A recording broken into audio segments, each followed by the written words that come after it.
নমস্কাৰ, এইটো ভিডিঅ'ত আলোচনা কৰিম আহিবলগীয়া এক্সাম জিটি আৰু পিজিটিৰ জিকে অসমৰ জিকে এটা ইম্পৰ্টেণ্ট টপিকছ আছিল নেশ্যনেল পাৰ্ক অৰ্থাৎ অসমৰ ৰাষ্ট্ৰীয় উদ্যান। যিটো অসমৰ জিকে আলোচনা কৰিম অসমৰ ৰাষ্ট্ৰীয় উদ্যান, গতিকে অসমৰ ৰাষ্ট্ৰীয় উদ্যান কেইখন নিশ্চয় আপোনালোকে জানেই। সেইকেইটা মই দেখুৱাই দিছোঁ আপোনালোকক। ৰায়মনা ৰাষ্ট্ৰীয় উদ্যান, মানস ৰাষ্ট্ৰীয় উদ্যান, ওৰাং ৰাষ্ট্ৰীয় উদ্যান, কাজিৰঙা ৰাষ্ট্ৰীয় উদ্যান, নামেৰি ৰাষ্ট্ৰীয় উদ্যান, ডিব্ৰু-চৈখোৱা ৰাষ্ট্ৰীয় উদ্যান আৰু দিহিং পাটকাই ৰাষ্ট্ৰীয় উদ্যান। এতিয়া আমি এইটো ভিডিঅ'ত আলোচনা কৰিম কাজিৰঙা ৰাষ্ট্ৰীয় উদ্যান। ফাৰ্ষ্টত আপোনালোকক মই ইয়াৰ বিষয়ে কনচেপ্ট অলপ দিম, তাৰপিছত কুৱেশ্যন আলোচনা কৰিম। ভিডিঅ'টো অলপ স্কিপ নকৰাকৈ ফাৰ্ষ্ট টু লাষ্ট চাব, তেতিয়াহ'লে কুৱেশ্যনকেইটাও দেখা পাব আৰু বুজি পাব। কুৱেশ্যনকেইটা যেতিয়া মই বুজাম তাৰপিছত কুৱেশ্যনকেইটা একেবাৰে সহজ হৈ পৰিব। চাওক, কাজিৰঙা ৰাষ্ট্ৰীয় উদ্যান। আজি এইটো ভিডিঅ'ত অনলি কাজিৰঙা ৰাষ্ট্ৰীয় উদ্যান আলোচনা কৰিম। কাজিৰঙা ৰাষ্ট্ৰীয় উদ্যান আংশিকভাৱে গোলাঘাট জিলা আৰু আংশিকভাৱে অসমৰ নগাঁও জিলাত অৱস্থিত। অৰ্থাৎ কোন কোন জিলাত আছে? কাজিৰঙা গোলাঘাট জিলা আৰু নগাঁও জিলাত অৱস্থিত, অৰ্থাৎ দুইখন জিলাত অলপ অলপ আছে।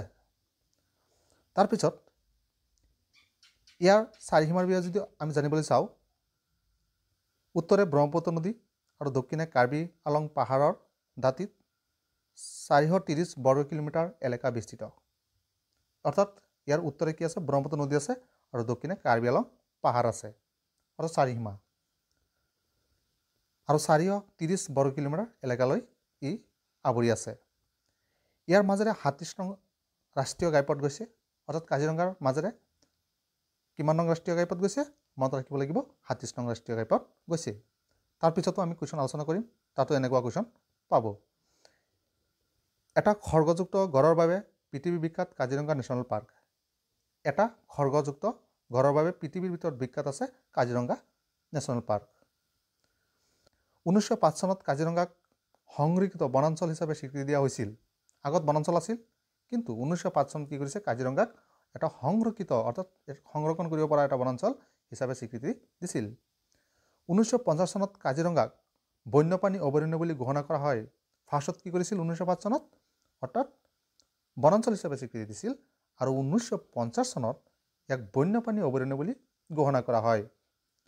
1968 চনত দ্য আছাম নেশ্যনেল পাৰ্ক আইনখন বলবৎ কৰি 1968 চনত আছাম নেশ্যনেল পাৰ্ক আইনখন বলবৎ কৰি অভয়াৰণ্য হিচাপে গ্ৰহণ কৰে।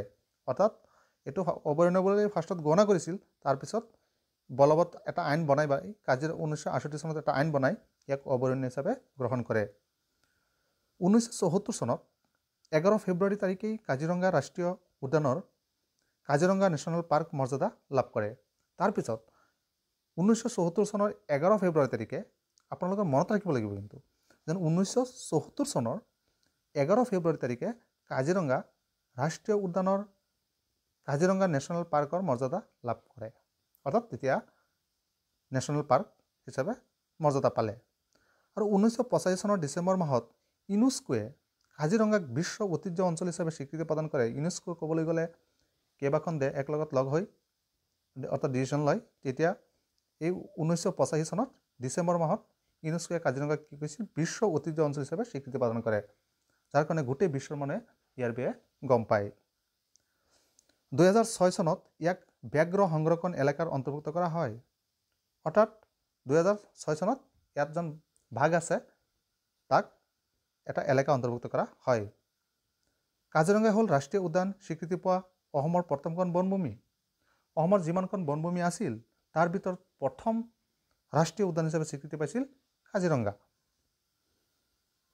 এই অভয়াৰণ্যৰ উত্তৰে বিশাল ব্ৰহ্মপুত্ৰ নদী, দক্ষিণে কাৰ্বি পাহাৰ আৰু পূবে গোলাঘাট জিলাৰ বোকাখাত মহকুমা আৰু পশ্চিম দিশত আছে নগাঁও জিলাৰ জকলাবন্ধা। এইটো চাৰিসীমা ধুনীয়াকৈ মনত ৰাখিব।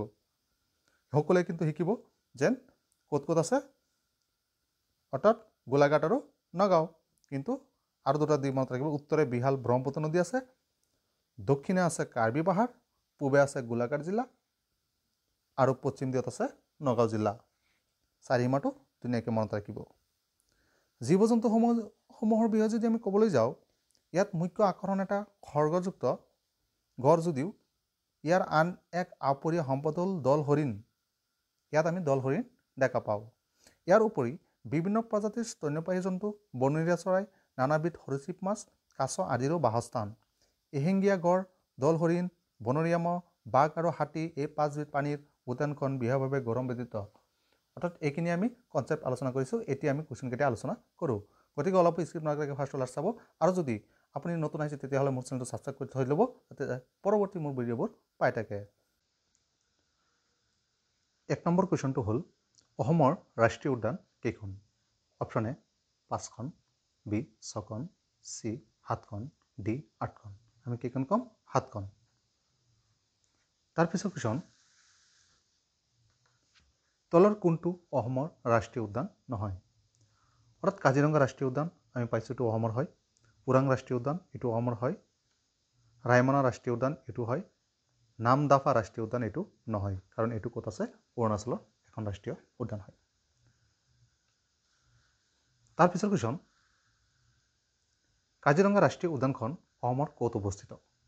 অপশ্যন নগাঁও, মৰিগাঁও, নগাঁও আৰু শোণিতপুৰ, নগাঁও আৰু গোলাঘাট। আমি কোনটো ক'ম? অপশ্যন ডি আমি পাই আহিছোঁ। চাৰিসীমাৰ বিষয়ে নগাঁও আৰু গোলাঘাটত অৱস্থিত কাজিৰঙা ৰাষ্ট্ৰীয় উদ্যান। তাৰপিছৰ কুৱেশ্যন, কাজিৰঙা ৰাষ্ট্ৰীয় উদ্যানখনৰ মাটিকালি কিমান? অৰ্থাৎ যদি আমি ইয়াৰ মাটিকালি ক'বলৈ বিচাৰোঁ, আমি পাই আহিছোঁ কিমান আছিল? 430 কিলোমিটাৰ স্কুৱাৰ, অৰ্থাৎ বৰ্গ কিলোমিটাৰ। 430 বৰ্গ কিলোমিটাৰ। তাৰপিছৰ কুৱেশ্যন, কুৱেশ্যন নম্বৰ 5, কাজিৰঙা ৰাষ্ট্ৰীয় উদ্যানখনৰ মাজেৰে যোৱা ৰাষ্ট্ৰীয় ঘাইপথটো কি? অৰ্থাৎ আমি ক'ম 37 নং ৰাষ্ট্ৰীয় ঘাইপথ। Right answer. তাৰপিছৰ কুৱেশ্যন, কাজিৰঙা ৰাষ্ট্ৰীয় উদ্যানখন কিহৰ বাবে পৃথিৱীৰ বিখ্যাত? অৰ্থাৎ আনচাৰটো হ'ব এটা খড়গযুক্ত গড়। Option C. তাৰপিছত কুৱেশ্যন নম্বৰ 7,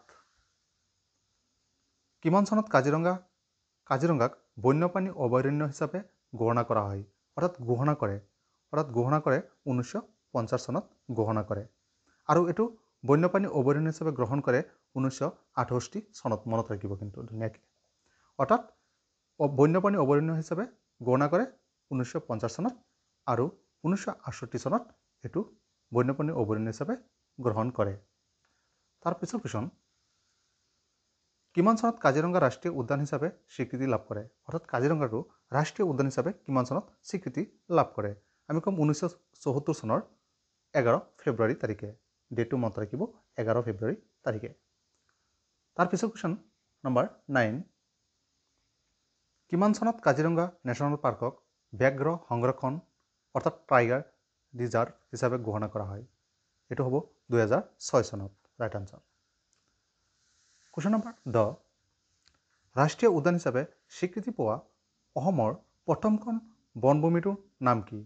অৰ্থাৎ ৰাষ্ট্ৰীয় উদ্যান হিচাপে স্বীকৃতি পোৱা বহুত বনভূমি আছিল অসমত। তাৰ ভিতৰত প্ৰথম ৰাষ্ট্ৰীয় উদ্যান হিচাপে স্বীকৃতি পাইছিল কাজিৰঙা ৰাষ্ট্ৰীয় উদ্যান। মই ফাৰ্ষ্টতে আলোচনা কৰিছিলোঁ। নিশ্চয় আপোনালোকৰ অলপ সহজ লাগিছে আলোচনা কৰাৰ কাৰণে। কেনেকুৱা লাগিছে কমেণ্ট বক্সত কমেণ্ট কৰি জনাব। লাষ্ট কুৱেশ্যন, যদি আপুনি এতিয়া মোৰ চেনেলটো ছাবস্ক্ৰাইব কৰা নাই, ছাবস্ক্ৰাইব কৰি থৈ দিব। এক্সামৰ আগলৈকে মই এনেকুৱা MCQ দি ৰাখিম, অৰ্থাৎ GK। 11 নম্বৰ কুৱেশ্যন, কাজিৰঙা নেশ্যনেল পাৰ্কক কোনে বিশ্ব ঐতিহ্য অঞ্চল হিচাপে ঘোষণা কৰে আৰু কিমান চনত কৰে? অৰ্থাৎ আমি জানো এইটো কোনে কৰে? ইউনেস্কোৱে কৰে, অৰ্থাৎ ডিচেম্বৰ মাহত কৰে 1985 চনত।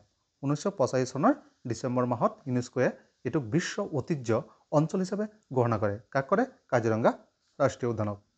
মানৱ ৰাষ্ট্ৰীয় উদ্যান আলোচনা কৰিম। আপোনালোকে এনেকুৱা অৰ্থাৎ মানৱ ৰাষ্ট্ৰীয় উদ্যানৰ বিষয়ে A to Z জানিব পাৰিব। থেংক ইউ ভেৰি মাছ মোৰ ভিডিঅ'টো চোৱাৰ বাবে।